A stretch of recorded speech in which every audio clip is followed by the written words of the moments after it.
सोई राह रद करे सोई रहनुमा व तो इज़्ज़ु मन तशा व तो ज़िल्लु मन तशा। Mehran University FM Radio 92.6. This is Voice of My University ऐं मां आहियां साकिब अबड़ो।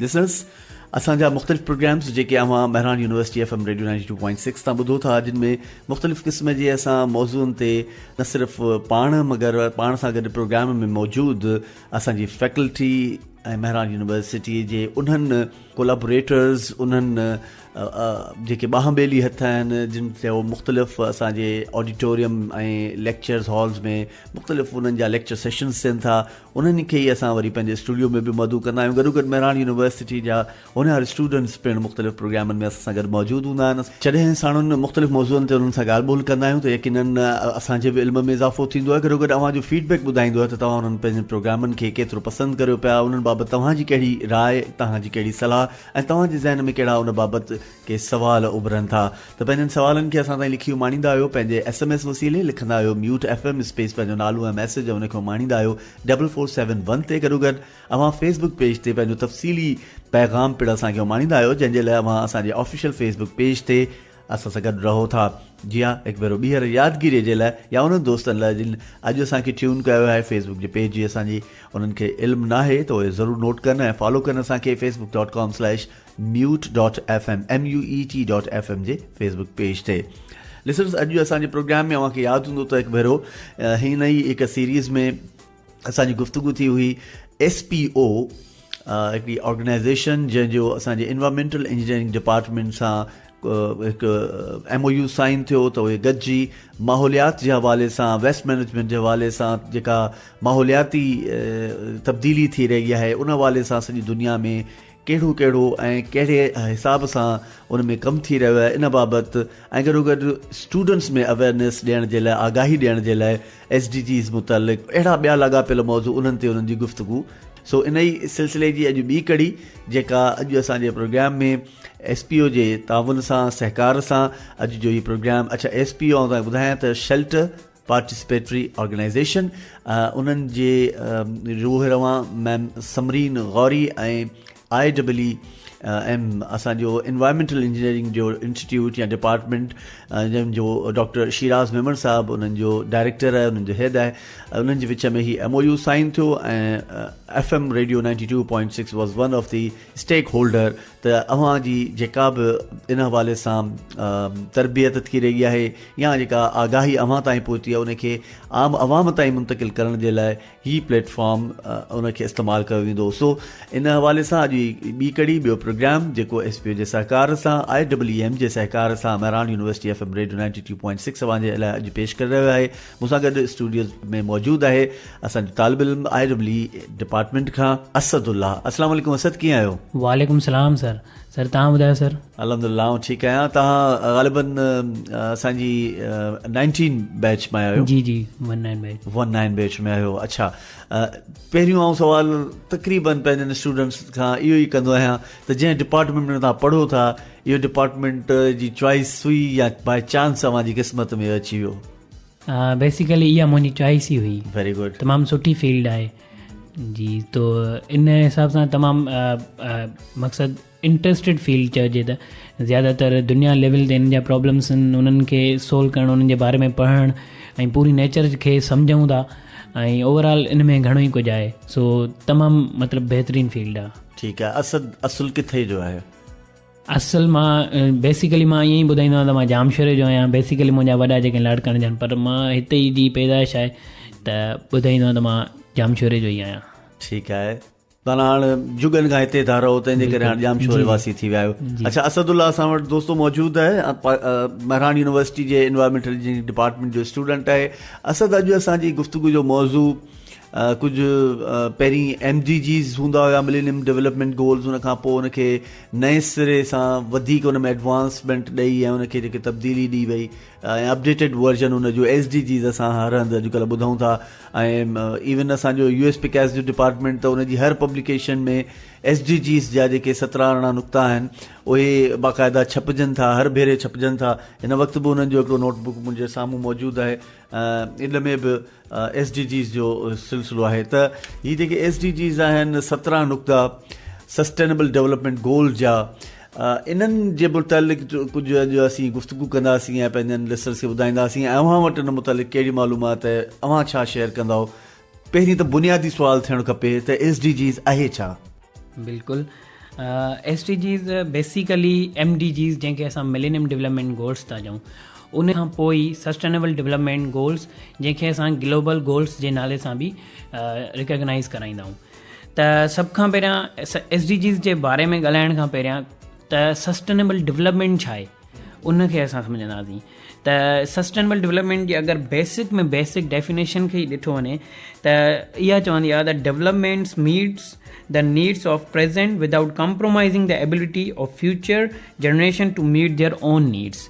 मक़सदु चवण जो त अगरि असां इन खे अगरि सिंपली कंहिं एग्ज़ाम्पल जे तौरु खणूं त ईअं सम्झी सघूं था त जीअं मौजूदा नेचुरल रिसोर्सिस असां वटि आहिनि, जीअं असांजो पाणी थी वियो, असांजूं गैसिस थी वियूं, ऑयल थी विया and fossil fuels, simple oxygen, hydrogen, Coelho, fruits, vegetables and असांजा ट्रीज़ जेके बि आहिनि, इहे सभु असांजा नेचुरल रिसोर्सिस आहिनि ऐं इन में को शक न आहे त इहे असांजा लिमिटेड बि आहिनि बेसिकली, त इहे कंहिं न कंहिं टाइम ते ख़तमु थी सघनि था।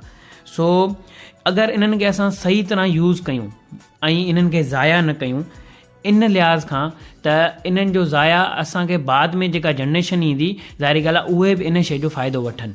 अगरि उन्हनि जे लाइ न बचंदो त उन्हनि जे लाइ नुक़सानु आहे इहा शइ। त बेसिकली सस्टेनेबल डेवलपमेंट जो कॉन्सेप्ट इहो आहे त असां इन लिहाज़ खां पंहिंजे प्रेज़ेंट दौर में, हिन दौर में इन्हनि खे अहिड़े लिहाज़ खां यूज़ कयूं, रिसाइकिल कयूं अहिड़े हिसाब सां जो इहे बचंदा रहनि ऐं फ्यूचर जे जनरेशन बि इन जो फ़ाइदो वठंदी रहे। सो जीअं मिसाल मां ॾींदुमि त माना असां जेको पेपर, जेको पेन सां लिखूं था पेपर्स ते वग़ैरह, इहे जेके पेपर्स आहिनि इन्हनि खे ठाहिण खां पहिरियां बिलियन ऑफ ट्रीज़ कटिया था वञनि, कटे करे उन्हनि मां असां पेपर वग़ैरह ठाहियूं था। त इहो बि हिकिड़ो वॾो नुक़सानु आहे। अगरि ट्रीज़ कटियूं था असां त इहो बि क्लाइमेट माना असांजो ग्लोबल वार्मिंग ते वॾो असरु आहे इन लिहाज़ खां, छो जो करे जेतिरा ट्रीज़ हिकिड़ो वॾो बेनिफिट था ॾियनि, कार्बन डाइऑक्साइड खे इनहेल कंदा आहिनि, ऑक्सीजन वग़ैरह असांखे जेका एक्सेल कंदा आहिनि, जेका असांखे फ़ाइदो ॾिए थी। अगरि ट्रीज़ घटिजंदा वेंदा, कार्बन डाइऑक्साइड जी जेका मिक़दार आहे उहा वधंदी वेंदी माहौल में, त उहा नुक़सानु ॾींदी ऐं ग्लोबल वार्मिंग जो उन सां असरु पैदा थींदो। सो इहो वणनि जा ॿिया बि केतिरा ई फ़ाइदा आहिनि। फ्लड जी ॻाल्हि कजे, पाण अर्थक्वेक जी ॻाल्हि करियूं, माहौलियात में हिकिड़ो ख़ुशगवार जेको माहौल जुड़े थो उन जो फ़ाइदे जी ॻाल्हि करियूं, वणनि जा त खोड़ फ़ाइदा आहिनि। जंगली जीवत जेका आहे उन जी बि जेका सॼी पालना आहे उहा बायोडाइवर्सिटी जंहिंखे चऊं था, जी जी बिल्कुलु, इहे इलाही इन जा फ़ाइदा आहिनि। सो असां इहो जेको आहे नुक़सानु कयूं था, सो इन जे लाइ बि हिकिड़ी इहा बि इन जे अंदरि हिकिड़ी मुहिम आहे। ऐं ॿी अगरि ॻाल्हि कजे त दुनिया लेवल ते सभ खां ज़्यादा जेका इमिजन थींदी आहे उहा इंडस्ट्रियल लेवल मां ई थींदी आहे। जेके इंडस्ट्रीज़ आहिनि असांजूं, असां त अञा अंडर डेवलप्ड आहियूं, ठीकु आहे, पर जेके मोस्ट डेवलप्ड कंट्रीज़ आहिनि उहे ई सभ खां ज़्यादा कार्बन इमिजन्स ते माइल आहिनि। छो जो करे ॾिठो वञे त ज़्यादा खां ज़्यादा प्रोडक्शन बि उहे ई था कनि। अगरि ज़्यादा प्रोडक्शन थींदी इंडस्ट्रियल लेवल ते त कार्बन डाइऑक्साइड जी ज़्यादा इमिजन थींदी, ज़्यादा इमिजन थींदी त अगेन असां हुन ॻाल्हि ते अची वियासीं त ग्लोबल वार्मिंग जो वॾो फ़र्क़ु थो अची वञे। सो ग्लोबल वार्मिंग जो असरु थो अचे त जीअं बि इहो माना हिकिड़ो वॾो फ़र्क़ु आहे इंडस्ट्रियल लेवल ते। ॿियो अगरि मिसाल कजे त असां पाणी, जेका अलाह ताला जी वॾी नेमत आहे, मगर पीअण जे हिसाब सां लिमिटेड आहे असांजे लाइ, त उन में अगरि ॻाल्हि कजे थी त जेके इंडस्ट्रीज़ आहिनि मोस्टली जेके पाणी खे इस्तेमालु थियूं कनि, पाणी खे इस्तेमालु करण खां पोइ ज़्यादा खां ज़्यादा उन्हनि जी प्रैक्टिस इहा रहे थी त उहे वेस्ट वाटर जेको प्रोड्यूस थिए थो, ज़ाहिरी ॻाल्हि आहे इंडस्ट्रीज़ में बि क़िस्मनि के हिकिड़ा ख़तरनाक केमिकल थियूं ठाहिनि, के सिंपल उन्हनि जो प्रोसीजर आहे, त उहो जेको वेस्ट वाटर आहे कॾहिं ज़्यादा टॉक्सिक आहे, कॾहिं घटि टॉक्सिक आहे। मतिलबु हार्मफुल घटि या वधीक, मक़सदु हार्मफुल त थियो न, त उहो वरी पाणीअ में जेको आहे असांजो जेको आहे सो डिस्पोज़ था कनि, जेको असांजो फ्रेश वाटर आहे या सी आहे, उन में उनखे डिस्पोज़ था कनि वेस्ट वाटर खे, इन सां गदलाण प्रोड्यूस थी थिए, आई मीन पॉल्यूशन। त पॉल्यूशन जेका प्रोड्यूस थी थिए उते उन माहौल में, त उहा बि वॾो नुक़सानु थी ॾिए। छो न असां उन पाणी खे पहिरियां ट्रीट कयूं, उहो ट्रीटमेंट वारो प्रोसेस आहे ई कोन।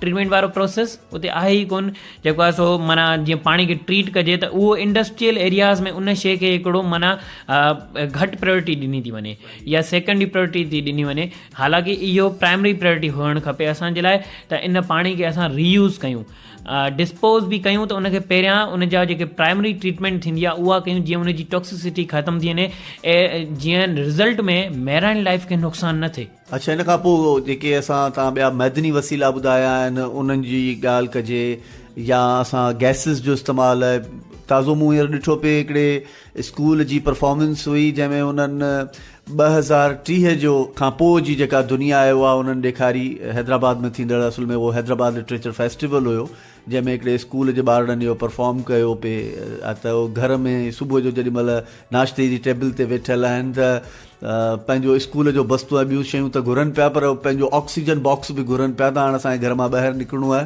त उहो पंहिंजो तव्हां ऑक्सीजन बॉक्स बि खणो, माना 2050 जी दुनिया पिया उहो ॾेखारीनि ऐं इहो सेंसिटाइज़ पिया कनि अवाम खे त जेकॾहिं असां गुज़िरियल जेको असांजी जनरेशन हुई जेके बि माण्हू हुआ उहे जेकॾहिं ऑक्सीजन खे ईअं इस्तेमालु न कनि हा त अॼु असांखे ही पाण सां गॾु थेला ऐं ड्रम न खणणा पवंदा हा। सो इहे हिकिड़ी सेंसिटाइज़ेशन जेका आहे इन्हनि हवालनि सां तव्हां पंहिंजी गुफ़्तगू जारी रखो। जी जी बिल्कुलु।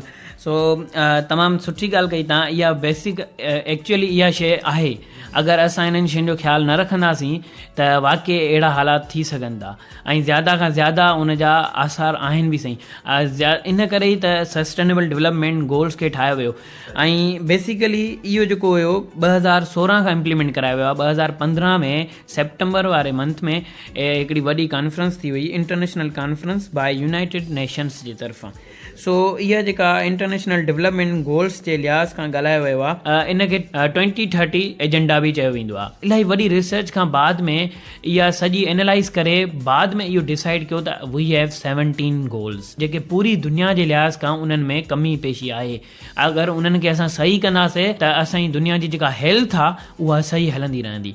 हेल्थ खां अलावा इंसान ते बि इहा प्रायोरिटी अचे थी त 17 गोलनि में ज़्यादा खां ज़्यादा उन्हनि जो फोकस माना इहो रहियो त माहौल खे बहितर कंदासीं ऐं ग़रीबी मिटाईंदासीं, एजुकेशन खे बहितर बणाईंदासीं, पाणी जे बकाव लाइ पाणी खे साफ़ त रखंदासीं पर उन जो बकाव बि हुजे। मक़सदु चवण जो त इहो हिकिड़ो तमामु माना अहम इन जो माना SDGs सां असां रिलेटेड ॻाल्हि कजे। सो मां इहा ॻाल्हि पे कयमि त असां वटि इन जा 17 गोल्स आहिनि त उन जे हर मुल्क खे एनालाइज़ करे उन्हनि हिकिड़ी डिसाइड कयो कम खे त जीअं मिसाली ॻाल्हि आहे, सभ खां पहिरियां अगरि ईअं ॻाल्हि कजे त उन्हनि चयो नो पॉवर्टी, माना गुरबत खे मिटाइणो आहे। ज़्यादातर इलाही मुल्क अहिड़ा आहिनि जेके गुरबत जो दरपेश आहिनि त उन्हनि जी गुरबत कीअं मिटाइजे उन जा हिकिड़ा वॾा माना मतिलबु टारगेट सेट कया विया आहिनि।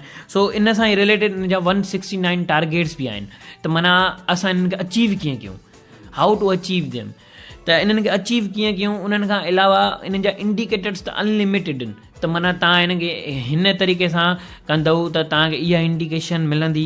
सो अहिड़े हिसाब सां बुख मिटाइणी आहे, ज़ीरो हंगर जंहिंखे ॿियो नंबर गोल था चऊं। इहे 5 वॾा जेके मां ॿुधाईंदुमि हींअर, जीअं good health wellbeing, quality education and gender equality. Gender equality जो वॾो मसइलो आहे, इलाही इलाइक़नि में औरतुनि खे पूरा हक़ नथा ॾिना वञनि ऐं उनखां अलावा अंडर डेवलप कंट्रीज़ में साफ़ पाणी जा इलाही मसइला आहिनि, सैनिटेशन जा प्रॉब्लम्स आहिनि ऐं क्लीन एनर्जी जे तरफ़ हींअर दुनिया वञे पई जिते माना ज़ीरो इमिजन चइजे, ईअं चई सघिजे थो। सो ईअं ई इन सां रिलेटेड टोटल 17 गोल्स जी ॻाल्हि पे कई त उन सां हिकिड़ो रिलेटेड मां टॉपिक खणंदुमि त APFSD जंहिंखे असां Asia Pacific forum on sustainable development चवंदा आहियूं। इहा हिकिड़ी इंटर गवर्नमेंटल या इंटरनेशनल ऑर्गेनाइज़ेशन चई सघूं था जेका इन्हनि SDGs खे अचीव कराइण में असांजी हेल्प कराईंदी आहे, इंडिकेशन कराईंदी आहे त तव्हां इन्हनि खे अचीव कीअं कयो। उन्हनि मुल्कनि में जिते SDGs खे माना सही तरह उन्हनि जे गोल्स खे अचीव नथा करे सघनि, सही तरह उन्हनि खे फॉलो नथा कनि इंडिकेशन्स खे, टारगेट्स खे, त उते उहे इन्हनि पंहिंजो कॉन्फ्रेंस कराए पंहिंजे हिसाब सां राय वग़ैरह ॾींदी आहे। APFSD जेका यूथ कॉल एक्शन थियो हुयो 2021 में, त पाकिस्तान बि उन में हिसो हुयो। त उन पाकिस्तान जे लिहाज़ खां SDG सां रिलेटेड कुझु प्रॉब्लम्स शेयर कया त ड्यूरिंग COVID-19 कहिड़ा मतिलबु मसइला पैदा थिया हुया ऐं उन में SDGs बि कीअं मुतासिर थिया, उन खां पोइ उन जा रिकमेंडेशन्स छा हुया त छा थियणु खपे। सो सभ खां पहिरियां अगरि मसइलनि जी ॻाल्हि कजे त सभ खां पहिरियां जेको वॾे में वॾो मसइलो दरपेश थियो उहो थियो ग़रीबनि जे लाइ। त जॾहिं स्मॉल बिज़नेस नंढा नंढा कारोबार बंदि थी विया त ग़रीब जेके डेली वेजिस वारा ग़रीब लेबर्स हुया उन्हनि जे लाइ वॾो मसइलो थी वियो पंहिंजी माना पेट पालण जे लाइ। उन खां पोइ अगरि ॻाल्हि कजे त दुनिया डिजिटल बिज़नेस ॾे वई, डिजिटल बिज़नेस ॾे वञण जे लाइ मैकेनिज़म्स खपनि, हिकिड़ा प्रॉपर मैकेनिज़म्स उहे न हुया, उन्हनि जूं प्रॉपर ट्रेनिंग्स न हुयूं। ऐं उन खां अलावा अगरि ॻाल्हि कजे थी त यकदम सां असां पाण बि इहो एक्सपीरियंस कयोसीं त यकदम सां स्टूडेंट्स खे डायरेक्ट ऑनलाइन एजुकेशन जे तरफ़ ॾिनो वियो। हिकिड़ो इहो it was the first time experience हो असांजे लाइ त असां माना इहो ऑनलाइन एजुकेशन खे अचीव पिया कयूं। त उन जे लाइ ज़्यादा मसइला पैदा माना इहे ज़ाहिर थिया त किन वटि डिजिटल डिवाइसिस न हुयूं, किन वटि अगरि डिजिटल डिवाइसिस हुयूं त उहे एक्सेसिबल उन लिहाज़ खां न हुयूं जो ऑनलाइन क्लास अटेंड करे सघनि। इंटरनेट जा वॾा मसइला हुया, ज़ाहिरी ॻाल्हि आहे इलाही लोअर एरियाज़ में रहनि था, उते इंटरनेट जा इलाही इशूज़ आहिनि, इवन डायरेक्ट कॉल बि न वेंदी आहे त उते इंटरनेट किथां ईंदी। सो उहे जेके मसइला हुया, इलाही एतिरा ग़रीब माण्हू, एतिरा ग़रीब स्टूडेंट बि हुया या अहिड़ा स्टूडेंट बि हुया जिन वटि अहिड़ियूं डिजिटल डिवाइसिस लैपटॉप या मोबाइल स्मार्टफोन एतिरी ख़ासि न हुई त जीअं उहो ऑनलाइन माना उहो पंहिंजो सॉफ्टवेयर हलाए सघनि। त इहो बि हिकिड़ो तमामु वॾो मसइलो थियो। ऐं अगरि ॻाल्हि कजे त यूथ जी त 30 जी एज खां अंडर 30 एज में जेके स्टूडेंट्स हुया तमामु बल्ज क्वांटिटी में उहे वॾा मुतासिर थिया इन लिहाज़ खां, जॾहिं बिकॉज़ छो जो करे उन्हनि वटि असांजी जेका फॉर्मल एजुकेशन आहे उहा असांखे नेसेसरी स्किल्स एतिरा प्रोवाइड नाहे कंदी। जीअं असांखे माना अगरि जॾहिं असां पास आउट थियूं था त पोइ असां जे लाइ इलाही मसइला पैदा था थियनि, ख़ासि करे जॉब सां रिलेटेड। पोइ स्टूडेंट घणो डिप्रेस थी थो वञे, अफ़सोसदार थी थो वञे, अफ़सोस में अची थो वञे ऐं मायूस थी थो वञे। त असां पंहिंजो कीअं हिसाबु लॻायूं, इहे बि हिकिड़ा वॾा मसइला हुया ड्यूरिंग कोविड जे लिहाज़ खां। ऐं ॿी हिन कॉन्फ्रेंस में ॻाल्हि कई वई त ड्यूरिंग कोविड-19 जे मतिलबु दौरान त जेके बि हॉस्पिटल्स हुया उहे इन ॻाल्हि खां अलर्ट हुया त जेको बि कोविड सां रिलेटेड पेशेंट ईंदो उनजो कंदासीं, उनजी जल्दी ट्रीटमेंट करणी आहे, उनखे क्वारंटाइन करिणो आहे वग़ैरह वग़ैरह।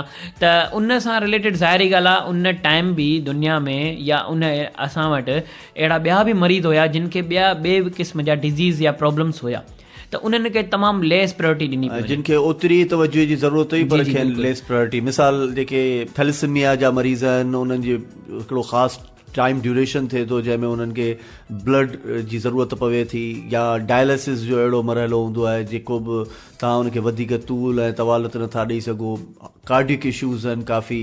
उन्हनि जे बि मरीज़नि खे बि अस्पतालुनि में दाख़िल थियण खां पहिरीं कोविड क्लियरेंस जी ज़रूरत हुई। सो अहिड़ा मामला यकीनन बिल्कुलु जी जी। सो इहे वॾा मसइला हुया। सो उन लिहाज़ खां उते इन ॻाल्हि जी मतिलबु। ऐं ॿी ॻाल्हि इहा कजे त कोविड जा जेके ईअं चइजे स्टाफ्स हुया उन्हनि खे बि प्रॉपर ट्रेनिंग न हुई त कोविड जे पेशेंट सां कीअं माना हलाइणो आहे कमु, त उहो पंहिंजे हिसाब सां हलाईंदा पिया अचनि। इहो बि हिकिड़ो वॾो इशू मतिलबु ज़ाहिर थियो। ऐं इन सां ई गॾोगॾु हिकिड़ी ॿी ॻाल्हि बि एड कंदसि त ग्लोबल क्लाइमेट रिस्क इंडेक्स 2017 जी रैंकिंग कई वई जंहिंमें पाकिस्तान 7 नंबर ते आयो मोस्ट वनरेबल मतिलबु कमज़ोर तरीन मुल्कनि में, जंहिंमें ॻाल्हि कजे जीअं असां इहा शइ पाण ऑब्ज़र्व कई आहे त जेके मौसमियाती बारिशूं थींदियूं हुयूं उहे हाणे कोन थियूं थियनि। इहो हिकिड़ो वॾो मसइलो थी वियो आहे। मैसिव फ्लड्स था अची वञनि, तमामु ज़्यादा ख़ुश्क साली थी अची वञे। ऐं इहे जेके मसइला आहिनि उहे छो था थियनि, असांजी मतिलबु अहिड़ियुनि एक्टिविटीज़ जे ज़रिए जेके न थियणु खपनि। हाणे इहो ॾिसो टॉपिक रिलेटेड SDGs सां ई अची वियो। उन खां पहिरियां जेका मां ॻाल्हि कयमि उहा हेल्थ सां रिलेटेड हो, उहो बि SDGs सां ई रिलेटेड आहे। अगरि कंहिं न कंहिं गोल सां रिलेट कराईंदासीं त उहो उन में ई इहो टॉपिक अचे थो। जेके मां ॻाल्हियूं कयमि जीअं क्वालिटी एजुकेशन जी ॻाल्हि कई त उते असांजी ऑनलाइन एजुकेशन जो कॉन्सेप्ट अची वियो त इहो क्वालिटी वारो प्रॉब्लम थी वियो। डिसेंट वर्क जी ॻाल्हि कजे उहो बि हिकिड़ो गोल आहे असांजो जेको इन सां रिलेटेड आहे। नो पावर्टी बि इन में थो अचे, ज़ीरो हंगर, इहे सभु रिलेटेड इन सां ई पिया ॻाल्हायूं। त इन्हनि खे अगरि स्पेसिफिकली ॻाल्हि कजे त इहे शयूं ईअं आहिनि, पर अगरि इन्हनि खे ब्रीफली ॻाल्हायो वेंदो त असांजा एग्ज़ाम्पल्स कुझु अहिड़ा ई दरपेश अचनि पिया। त उन में अगरि ॻाल्हि कजे थी त क्लाइमेट जा वॾा फ़र्क़ु आहिनि। त असां अगरि माना जेको आहे सो इन्हनि शयुनि जो ख़्यालु न रखंदासीं, ट्रीज़ खे कटी न वेंदासीं ऐं पॉल्यूशन आहे उन्हनि जी असां रेमेडिएशन न कंदा ईंदासीं, उन्हनि खे मतिलबु उन्हनि जो जेको आहे सो जीअं चइजनि त हल कढिबो आहे न, त प्रॉब्लम सोल्व कंदा आहिनि, कबा आहिनि ट्रीटमेंट प्रोसेसिस हूंदा आहिनि, उहे अगरि न कंदासीं, असां इन्हनि ते फॉलो न कंदासीं त असां वटि इहे ई मसइला पेश अची सघनि था। सो क्लाइमेट जो चेंजिस जो वॾो क्राइसिस आहे ऐं वॾे में वॾो क्राइसिस त इहो आहे असांजे मुल्क में इन्हनि शयुनि जी अवेयरनेस न आहे। क्लाइमेट जे लिहाज़ खां का अवेयरनेस न आहे, को अवेयरनेस सेशन्स कोन्हनि ऐं सेशन्स थियनि था त लेस प्रायोरिटी में था थियनि, माण्हुनि में घटि इंट्रस्ट था वठनि ऐं उन्हनि सेशन्स में ॿुधाइणु खपे, बाक़ाइदे पब्लिकली वञणु खपे, मैसेज प्रोवाइड करणु खपे त भाउ हीअ शइ इलाही इम्पोर्टेंट आहे, असां उन्हनि खे इम्पोर्टेंस ॾेखारियूं त इहे शयूं असांजी हेल्थ सां रिलेटेड आहिनि, असांजी अर्थ जी हेल्थ सां रिलेटेड आहिनि, इहे मोस्ट इम्पोर्टेंट टॉपिक्स आहिनि, असांखे इन्हनि ते कमु करणु खपे। इहे जेके सभु शयूं आहिनि इन सां रिलेटेड आहिनि। सो इहे कुझु प्रॉब्लम्स हुया जेके उन मतिलबु इंटरनेशनल कॉन्फ्रेंस में ॾेखारिया विया, ॿुधाया विया ऐं उन खां पोइ उन्हनि कुझु पंहिंजूं राय बि ॾिनियूं त असांखे माना हीअ शयूं रिकमेंडेशन्स जेके बि हुयूं त इहे हुजणु खपनि। त उन्हनि जे लाइ कुझु माना ॻाल्हायो वियो त जीअं चवनि पिया त अगरि इकोनॉमी ते असां अगरि ग्रोथ कयूं था, इकोनॉमी मां अगरि फ़ाइदो वठूं था त उन में इंसान जी ज़िंदगी खे अहमियत ॾियूं। ईअं न आहे त माना अहिड़ा कमु कंदा वञूं जंहिंमें इंसान जी ज़िंदगी मुतासिर थिए, मक़सदु उन जे कैरियर सां मसइलो आहे या कुझु ईअं जीअं पंहिंजा हिकिड़ा मफ़ाद हूंदा आहिनि सिर्फ़ु कमाइण जे लिहाज़ खां, त इहो न करणु खपे। ॿी ॻाल्हि इहा हुई त हिकिड़ा अहिड़ा प्लेटफॉर्म हुजनि सिखण जे लाइ, ख़ासि करे यंगस्टर्स जे लाइ, यंग जेके पीपल्स आहिनि उन्हनि जे लाइ हिकिड़ा अहिड़ा प्लेटफॉर्म हुजनि, अहिड़ा ट्रेनिंग सेशन्स कराया वञनि, चंदा कठा कया वञनि जंहिंमें असां उन्हनि खे डिजिटल डिवाइसिस प्रोवाइड कयूं जिन वटि न आहिनि, लैपटॉप थी वियो या स्मार्टफोन थी वई, अहिड़े लिहाज़ खां त जीअं हू ऐं वर्चुअल सिस्टम ते अची था वञूं त ऑनलाइन सिस्टम जी ॻाल्हि था कयूं त इहे सभु उन्हनि खे अचीव करे सघनि ऐं उन्हनि जे लाइ प्रॉपर ट्रेनिंग्स हुजनि, ट्रेनर्स जे लाइ बि, त तव्हांखे कीअं स्टूडेंट्स खे इन्हनि डिजिटल डिवाइसिस मां एजुकेशन खे हासिलु कराइणो आहे ऐं स्टूडेंट कीअं उन्हनि शयुनि खे वरी हासिलु कनि, त इहे जेके सभु शयूं उन जे लिहाज़ खां बि हिकिड़ी रिकमेंडेशन्स हुई। अहिड़ियूं ट्रेनिंग्स हुजनि जंहिंखे असां साइको सोशल ट्रेनिंग था चऊं, कलेक्टिव वॉइस थी वियो, ग्रुप फॉर्मेशन थी वई, कॉपिंग मैकेनिज़म फॉर वुमेन, मक़सदु अहिड़ा मसइला मसाइल थियनि था असांजे माहौल में जंहिंमें स्पेशली अगरि वुमेन जी ॻाल्हि कजे त उन्हनि सां मतिलबु वायलेशन थिए थो न, त औरत ते इलाही माना नाहक थो थिए, उनखे मारियो थो वञे, अहिड़े लोअर एरियाज़ में उन्हनि सां ज़ुल्म थो थी वञे, त उन्हनि जे लाइ हिकिड़ा अहिड़ा सिस्टम हुजनि जो उन्हनि जूं अहिड़ियूं ट्रेनिंग्स हुजनि त अगरि का अहिड़ी औरत इन मसइले में दरपेश अचे थी त उनखे उन मां निकिरणु कीअं खपे ऐं कहिड़ा हिकिड़ा प्रोग्राम्स हुजनि जंहिंमें उहो शेयर करे वञे पंहिंजी ॻाल्हि त मूंसां ई मसइलो आहे, उनजो मसइलो हल बि थी वञे। इहो हिकिड़ो माना जेंडर सां इक्वलिटी सां रिलेटेड कॉन्सेप्ट अची थो वञे असांजो। ऐं जीअं मिसाली ॻाल्हि आहे, ॿियो हिकिड़ो मसइलो इहो त वैक्सीन जो जॾहिं टाइम आयो त असां वटि जेके माण्हू हुया उन्हनि जे लाइ वॾा र्यूमर्स अॻियां अची विया, न हणाए जो छा थींदो, तव्हांजी सिहत सां हीअ मसइलो थींदो ऐं हीअ ॿुधाइनि नथा, इहे सभु सुपरस्टिशन्स आहे। त उन्हनि जे लाइ बि हिकिड़ा अवेयरनेस प्रोग्राम्स हुजनि त जीअं असां उन्हनि खे ॿुधाए सघूं त इहो अहिड़ो कुझु बि न आहे, तव्हां वैक्सीन हणाईंदो तव्हां पंहिंजी सिहत बचाईंदो, त इहो बि हिकिड़ो अॻियां मसइलो रखियो वियो। ऐं ॿियो त मोबाइल एप्लीकेशन्स खे डेवलप कयो वञे नेशनल लेवल ते, त जीअं पूरी जेका आवाम आहे उहा फैसिलिटेट थी वञे नेशनल लेवल ते, छो जो करे अॼुकल्ह ज़्यादातर कमु स्मार्टफोन्स ते अची वियो आहे, स्मार्टफोन अचे थी त स्मार्टफोन सभिनी वटि आहे, त नेशनल लेवल ते अगरि गवर्नमेंट पंहिंजो मैसेज प्रोवाइड कंदी, पंहिंजा अवेयरनेस सेशन ॻाल्हियूं कंदी, अवेयरनेस जा कुझु मैसेजिस हूंदा, उहे अगरि कंहिंखे पंहिंजी क़ौम खे ॾींदी त सभ खां जेको बेस्ट वे मां सम्झां थो त उहो इहो ई हूंदो त मोबाइल एप्लीकेशन डेवलप करे, अहिड़ा एप्स डेवलप करे या अहिड़ा प्रोग्राम्स हुजनि जंहिंमें उहो पंहिंजा मैसेजिस प्रोवाइड करे त जीअं असांजो हिकिड़ो माना असांजी ॻाल्हि माना प्रोवाइड थी वञे। आवाम जे लाइ सभ खां अहम जेका शइ इहा आहे त असां वटि हिकिड़ो अहिड़ो अवेयरनेस सेशन हुजे पूरी पब्लिक जे लाइ जंहिंमें असां रिसाइकलिंग जे बारे में ॿुधायूं, रीयूज़ जे बारे में ॿुधायूं, त ढेर सारा अहिड़ा मटीरियल्स आहिनि। अगरि if I taking example of water, त वाटर पाणी जो जेको आहे सो उनजी असां जीअं इंडस्ट्रियल लेवल ते अगरि उनखे यूज़ था कनि त डायरेक्ट डिस्पोज था कनि वेस्ट वाटर खे, छो न इन पाणी खे वापसि रीयूज़ कयो वञे आफ्टर ट्रीटमेंट जा प्रोसेस आहिनि, उन्हनि खे ट्रीट करे वापसि उनखे रीयूज़ कयो वञे त पाणी जो केतिरो बचाव थी सघे थो, छो जो करे पाणी जी बेसिक नीड आहे इलाही। उन खां अलावा ॿिया अहिड़ा अलाए केतिरा मटीरियल्स आहिनि, उन्हनि मटीरियल्स खे असां माना रीयूज़ कयूं, रीयूज़ नथा करे सघूं त उनखे रिसाइकिल कयूं, रिसाइकिल करे वापसि रीयूज़ असां करे सघूं था। त इहो असां वटि प्रोग्राम न आहे. असां जेका शइ इस्तेमालु कंदा आहियूं उहा वापसि फिटी कचंदा वरी ॿी वठंदा आहियूं, त इन सां बि वेस्ट वधे थो. ऐं ॿियो त असां ऐं वटि इवन वेस्ट बि प्रॉपर वेस्ट कोन्हे. हलो भला वेस्ट बि आहे त घटि में घटि प्रॉपर वेस्ट हुजे, जंहिंखे वेस्ट मैनेजमेंट जो हिकिड़ो प्रॉपर सब्जेक्ट चइजे थो. जेका बि शइ इस्तेमालु थिए थी उनखे घटि में घटि उन जॻह ते त डिस्पोज ऑफ करियूं या उन तरीक़े सां त करियूं जेका घटि में घटि माहौल जे लाइ. तव्हां ॾिसो था ख़ासि तौर ते हिकिड़ो सफ़ा अहिड़ो मिसाल आहे जेको असां नंढे हूंदे खां ॾिसंदा अचूं, उन जा पाण मुर्तकिब बि थींदा आहियूं पर थिए कुझु कोन थो. ऐं उहो मिसाल आहे समुंड किनारे जेॾी महिल वञी खाई पी उते ई जंगी जेका सामूंडी जीवत आहे उन जे हवाले करे छॾियूं, पाणीअ जूं बोतलूं, जेको बि जूस जा दॿा, चिप्स जा रैपर्स, उते खाई पी उते ई जेको गंद उछलाइण. या प्रॉपर जेकॾहिं वेस्ट मैनेजमेंट हुजे त यकीनन इहे मसाला ईअं बि असां कंट्रीब्यूट उन्हनि में करे सघूं था. अच्छा, ॿियो तव्हां छा था ॾिसो, हिकिड़ो त मिसाल असां ॻाल्हियुनि में गुफ़्तगू में इहा ॻाल्हि करे वियासीं त अवेयरनेस सेशन्स हुजणु खपनि, आगाही जूं मुहिम हुजणु खपे. तव्हां मोबाइल ऐप्स जो ज़िक्र कयो, यकीन मोबाइल ऐप जेको हिन में अहम किरदारु अदा करे थी. पर इन खां अलावा अॼु जो स्टूडेंट, अॼु जी यूथ या उहे माण्हू जेके इन्हनि सभिनी मामलनि में इन्वॉल्व आहिनि, उन्हनि खे पिंच करण जे लाइ या उन्हनि ताईं इहे जेका अवेयरनेस आहे उन्हनि खे इन अंदाज़ में पहुचाइजे जो वाक़ई उहो असर बि रखे ऐं उहो पैगाम उन ताईं पहुचे बि. उन जा कहिड़ा कहिड़ा तरीक़ा थी सघनि था? छा मूवी, छा म्यूज़िक एल्बम्स या वीडियोज़, छा ड्रामा, छा थिएटर, ऐं असांजा जेके पंहिंजो फ़न मुसवरी सां मुख़्तलिफ़ लाॻापियल या इन्हनि ॿियनि शयुनि सां लाॻापियल जेके कॉम्पिटिशन्स थियनि था उन्हनि में इन्वॉल्व कजे यूथ खे ऐं असांजे अवाम खे ओवरऑल. त छा सम्झो था त इन सां फ़र्क़ु कुझु पवंदो बजाए इन जे जो लिटरेचर खे छपिजे ऐं रुॻो किताब छपजनि? ऐं यकीन उन्हनि जी पंहिंजी अहमियत आहे, वैल्यू आहे, उन्हनि खे असां इनकार नथा करे सघूं. पर अव्हां जी ॻाल्हि त हिकिड़े कागज़ खे ठाहिण जे लाइ जॾहिं ट्रीज़ जो नुक़सानु करिणो पवे थो, उनखां पोइ कागज़ ठहे थो, त उनजो बहितर रेप्लिका इहो न आहे त माण्हू मीडिया जे प्लेटफॉर्म खे इस्तेमालु करे. यस, एग्ज़ैक्टली. इन्हनि जो तमामु वॾो असरु पवे थो. त जीअं छो करे अॼुकल्ह जे दौर में सोशल मीडिया तमामु ज़्यादा असरु विधो आहे दिमाग़नि ते. असां लिटरेचर या मतिलबु अहिड़ा पेपर जी एतिरी रीडिंग नथा कयूं जेतिरी असां डिजिटली डेली बेसिस ते उन्हनि शयुनि खे फेस कयूं था. त इहे जेके प्रोग्राम्स आहिनि उहे मैंडेटरी हुजनि.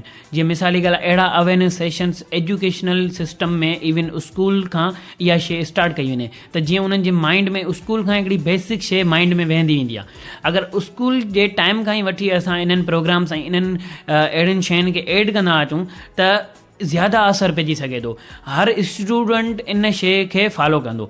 इवन कॉलेज लाइफ आहे, कॉलेज टाइम में बि असां इन्हनि शयुनि खे अवेयर करायूं ऐं स्टूडेंट जे लाइ हिकिड़ा सेशन रखूं. इवन उन्हनि जे लाइ सिलेबस में इहे शयूं एड करायूं, हिकिड़े करिकुलम्स में इहे एड करायूं त बाबा हीअ शइ तमामु इम्पोर्टेंट आहे, हिन जा हीअ नुक़सान आहिनि, हीअ असांजे लाइ असांखे ईअं करणु खपे. इवन ॿाहिरि जे मुल्क में ईअं बिल्कुलु आहे.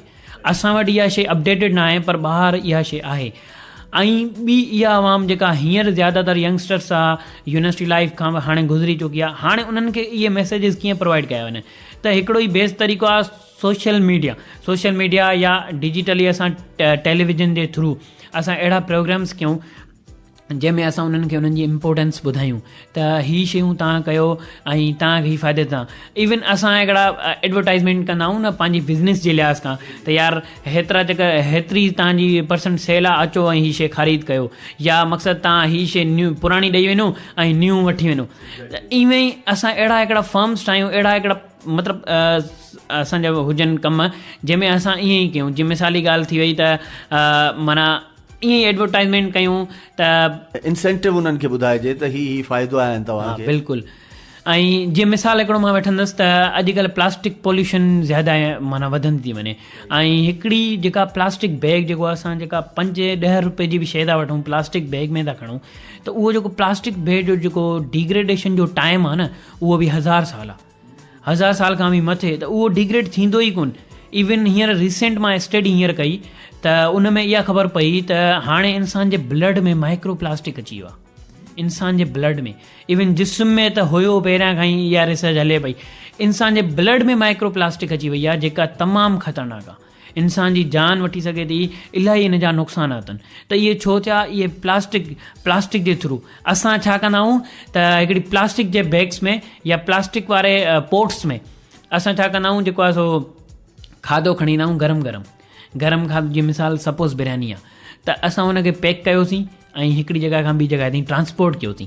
त उन जे थ्रू जॾहिं उन गर्मीअ जे करे उन मां बि प्लास्टिक माइक्रो लेवल ते निकिरंदी आहे, जेका असां ज़ाहिरी तौर ते एतिरो गौर बि न कंदा आहियूं खाधे खे खाइण जे हिसाब सां ॾिसंदा आहियूं ऐं खाईंदा वेंदा आहियूं, पर गौर बि न कंदा आहियूं उहा माइक्रो प्लास्टिक उन जे मौजूदु हूंदी आहे। इवन अलाए केतिरा अहिड़ा असां खाइण जी शयूं वठूं था जेके असां पैक करे खणी था वञूं, उन्हनि में माइक्रो प्लास्टिक जो वॾो नुक़सानु आहे। इन जे अगरि अल्टरनेटिव जी मां ॻाल्हि कजे त तव्हां पाण बि ॿुधाइजो त छो न असां जी मिसाली ॻाल्हि आहे हिकिड़े माना मिडिल लेवल जे दुकान ते बि वञूं था, 1000 रुपए जी शइ वरिती, 1000 रुपया जिते ॾिनोसीं उते असां 10 रुपया बि ॾेई सघूं था। छो न अगरि हू असांखे प्लास्टिक बैग जी जॻह ते 10 रुपया वारो पेपर बैग ॾियनि, चवनि त भाउ बिकॉज़ पेपर बैग थोरो महांगो आहे, प्लास्टिक बैग सभिनी खां वधीक सस्ती आहे तॾहिं ज़्यादा हले थी। त हाणे उहो अगरि पेपर बैग असां वटि ईंदो त उन पेपर बैग में असांखे उहा शइ ॾेई छॾनि त 1010 रुपए जो असां नुक़सानु न खाधो। इवन जेके यूज़ कनि था दुकानदार बि उन्हनि खे फ़ाइदो, उन्हनि खे पंहिंजा पैसा मिलंदा, इवन उन 5 रुपया उन्हनि ते बि कमाए वठंदा। त छो न असां इन खे अल्टरनेटिवली इहो यूज़ कयूं। हा नंढी लेवल ते चलो भला नंढी लेवल ते असां हाली फ़िलहालु उन्हनि खे ध्यानु नथा ॾियूं, पहिरियां असां वॾनि लेवलनि खे ॾिसूं जेके असांजे हथ में आहिनि, वॾा वॾा मॉल्स आहिनि। अञा मॉल्स में इहा ॻाल्हि कजे इहा शइ अची वई आहे, पेपर बैग्स इस्तेमालु थियनि था, प्लास्टिक बैग जो घटि इस्तेमालु थियल आहे एलिट क्लास में, पर नॉर्मल लेवल ते ॾिठो वञे त मिडिल लेवल ते इहे असां शयूं अफोर्ड करे सघूं था। इवन स्टूडेंट कैन अफोर्ड, त इहे सभु शयूं असां अफोर्ड करे सघूं था। छो न इहो हिकिड़ो प्रोग्राम गवर्नमेंट जे तरफ़ां हुजे, छो जो करे गवर्नमेंट जे तरफ़ां हूंदो त ज़ाहिरी ॻाल्हि आहे हुनजे पोयां पेनल्टीज़ बि हूंदियूं। इन्हनि शयुनि खे अगरि फॉलो न कयो वेंदो त इहे शयूं अगरि फॉलो थियूं त माना असां SDGs जो वॾो रोल अदा पिया कयूं। ऐं जीअं मिसाली ॻाल्हि आहे प्लांटेशन कयूं था, हींअर बिलियंस ऑफ ट्रीज़ जी प्लांटेशन उहा बि कंप्लीट न थी। त इहे हिकिड़ा डिफरेंट असां वटि अल्टरनेटिव्स आहिनि, पर केरु हिन जे लाइ इनिशिएट करण जे लाइ तयार ई न आहे। अगरि असां यंगस्टर्स न कंदासीं त केरु कंदो? यंगस्टर्स खे सोचणु खपे, बिकॉज़ असां ई फ्यूचर आहियूं। जेके हींअर वेठा आहिनि उहे हींअर पंहिंजी पॉलिसीज़ में लॻा पिया आहिनि, असांखे इहो पंहिंजे बारे में सोचणु खपे ऐं असांखे इन्हनि ते अल्टरनेटिव ते कमु करणु खपे। Very good, thank U very much Asadullah, ॾाढी इंफॉर्मेटिव ऐं आई मस्ट एप्रिशिएट त तव्हां जंहिं नमूने सां इन्हनि सभिनी जेके नुक़्ता आहिनि उन्हनि खे डिलीवर कयो ॾाढो हिकिड़े आसान ऐं आम फ़हम अंदाज़ में, छो जो असांजा लिसनर्स यकीनन उनमें पढ़ियल लिखियल माण्हू बि आहिनि, उहे माण्हू बि आहिनि जेके हिकिड़ो ॼाण सम्झ शऊर त रखनि था, पर उन्हनि ताईं इहा इंफॉर्मेशन किताबी सूरत में नथी पहुची सघे।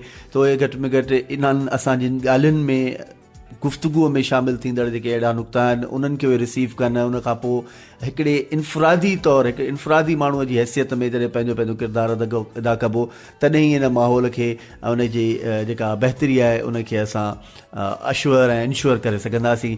SDGs में हिकिड़ो अकेलो मुल्क, हिकिड़ो अकेलो सूबो, हिकु अकेलो माण्हू बि इंतिहाई अहम किरदारु अदा करे थो, ऐं उहो हिकु हिकु गॾिजी सॼी दुनिया खे असीं प्रोटेक्ट करियूं था, तॾहिं ई इनशाला 2030 जा जेके टारगेट्स आहिनि उन्हनि खे अचीव करे सघिबो। असांजी जेका तव्हां माण्हुनि जी आम जेके मैंटेलिटी आहे उन ते रुगो हिकिड़ो अहिड़ो ज़िंदगी जो पंहिंजो एक्सपीरियंस तव्हां सां शेयर कंदे अॼु जे हिन प्रोग्राम खे पाण वाइंड अप कंदासीं, जिते असांजे आम माण्हूअ जी जेका सोच ऐं सम्झ आहे उन जी अक्कासी थिए थी। त जॾहिं हिकिड़े फ्रूट वारे खां ऐं फ्रूट वठां थो ऐं उहो मूंखे फ्रूट हिकिड़ी कारी शॉपर बैग में विझी थो ॾिए, ऐं मूं हुनखे चयो त भई हिन में हिकिड़ो त शॉपर बैग न ॾिए, भला ॾींहुं थो त बि ब्लैक त न ॾिए, या कारी त माना सफ़ा ज़हर आहे यार, ईअं त न कर। त मूंखे हुन जवाब में चयो त माण्हू त ख़ासि चवंदा आहिनि त कारी शॉपर में विझी ॾिए। मूं चयो ईअं छो ख़ासि चवंदा आहिनि? चवंदा आहिनि त ऐं जेॾी महिल घरु खणी वञा त ज़ाल खे ख़बर न पवे त माउ जे लाइ छा थो वठियो वञे, माउ खे ख़बर न पए त ज़ाल लाइ छा वठी आयो आहे। सो ऐं ॿियो माण्हुनि खे इहा सोच हूंदी आहे त खाधे जी शइ आहे या थैलीअ में पई आहे त इन ते कंहिंजी नज़र न लॻे। माण्हू ॾिसंदा त हीअ खाधे शइ खयो पियो वञे, उन ते माण्हुनि जी नज़र पवंदी ऐं या नज़र न पवणु खपे, तंहिंजे करे इहा सुठो आहे त ढकी पई हुजे कारी शॉपर में। त इहा जेका मैंटेलिटी आहे, जेका सोच आहे, जेका सदियुनि खां माण्हुनि जे ज़हननि में घर करे वई आहे, इन फ़रसूदा इन बैकवर्ड सोच खे कढणो पवंदो, आगाही ऐं शऊर ॾियणो पवंदो।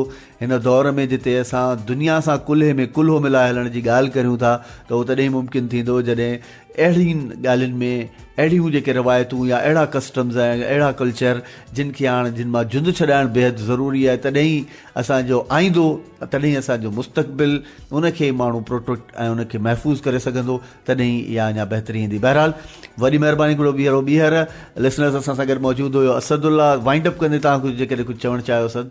तमामु वॾी महिरबानी सर, तव्हां असांखे मौक़ो ॾिनो ऐं असां पंहिंजी राय अॻियां रखीसीं।